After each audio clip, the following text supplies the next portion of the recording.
Most crypto investors obsess over price. They track the dollar number, celebrate when it goes up, and panic when it drops. But price alone tells you almost nothing about whether a coin is cheap, expensive, or dangerously overvalued. There is a single number that reveals far more, and most beginners have never heard of it. In the next 9 minutes, I will show you exactly what it is, why it matters more than price, and how to use it to make smarter investing decisions. Stay with me. Welcome to Rational Crypto, where we cut through the hype and focus on what actually works. Long-term thinking, disciplined investing, and data-driven decisions. No gambling, no leverage, no get-rich-quick schemes, just rational strategies for building real cryptocurrency wealth. Let's dive in. Here is the mistake. A beginner sees a coin trading at $0.001 and thinks, this is cheap. A coin at $50,000 feels expensive. That logic makes sense in almost any other context, but in crypto, it is completely wrong. Price without context is meaningless.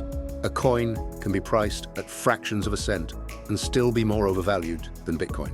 A coin at tens of thousands of dollars can still be early stage. The number that provides that context is market capitalization, and most new investors do not know what it is or how to use it. In this video, 3 things. First, what market cap actually is and how it is calculated. Second, what it reveals that price alone never can. Third, how to use it practically when evaluating any crypto investment. Let's start with the definition. Market capitalization. Market cap, for short, is the total value of all coins currently in circulation for a given cryptocurrency. The formula is simple. Market cap equals price per coin multiplied by the total number of coins in circulation. Let's walk through an example. Imagine a coin priced at $10 per coin.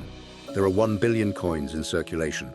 The market cap is $10 multiplied by 1 billion. That is $10 billion. Now consider another coin. It trades at $0.01, but there are 2 trillion coins in circulation. The market cap is 0.01 multiplied by 2 trillion. That is $20 billion. That coin costs less than 1 cent, but it is actually the larger, more expensive project by market cap. That is the point. Price per unit means nothing without knowing how many units exist. Think of it like a company. A single share can trade at hundreds of thousands of dollars. Another company can trade at just a few dollars per share. That does not mean one company is hundreds of thousands of times larger. To compare companies rationally, you look at total market value, price multiplied by shares outstanding. Crypto works the same way. Quick pause. If this kind of breakdown is useful to you, subscribe and turn on notifications.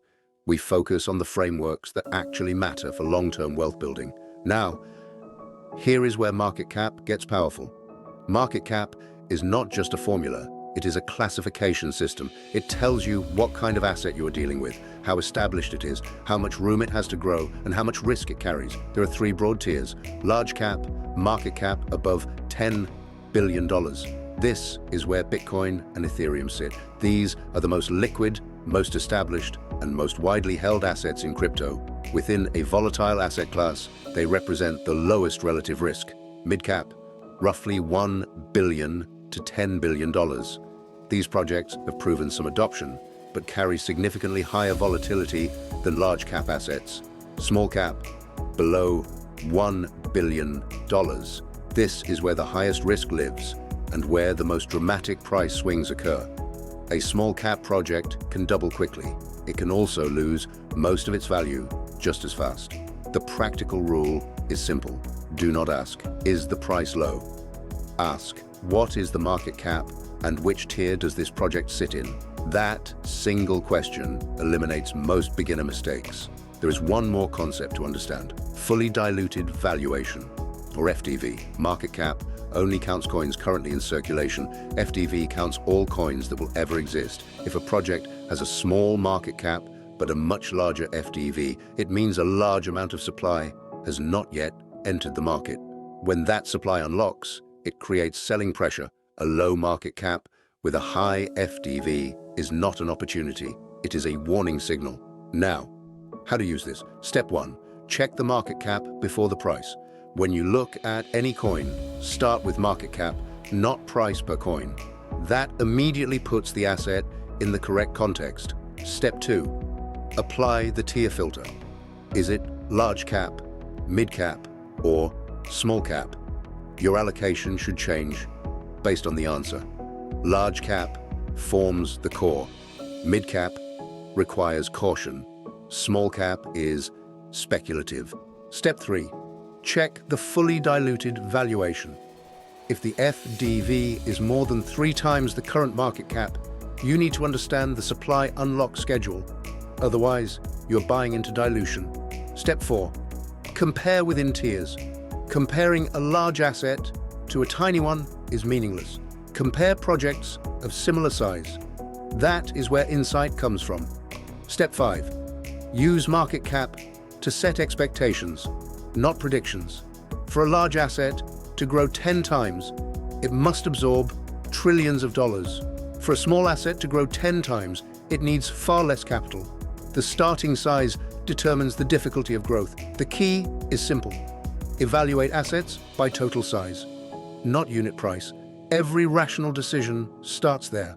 If this cleared something up for you, hit like. It helps more people find rational crypto education. Let's recap. Market cap is price multiplied by circulating supply. It is the only number that lets you compare the true size of crypto assets. Price alone is meaningless without it. The 3-tier system, large cap, mid cap, small cap, tells you what kind of risk you're taking. And fully diluted valuation adds the final layer. A low market cap with a high FDV is not cheap. It is diluted. Your homework. Look up 5 crypto assets you already know. Check their market cap. Identify their tier. Compare their FDV. You will see them differently after this. Understanding market cap is the foundation. The next level is knowing which assets within each tier actually qualify for a rational portfolio. That is the next video. If this added value to your strategy, hit like. Subscribe for deep dives on strategy, psychology, and cycle-based investing. Drop your biggest question in the comments. Next video, how to evaluate which top 10 coins belong in your portfolio and which ones to avoid. Until next time, stay rational.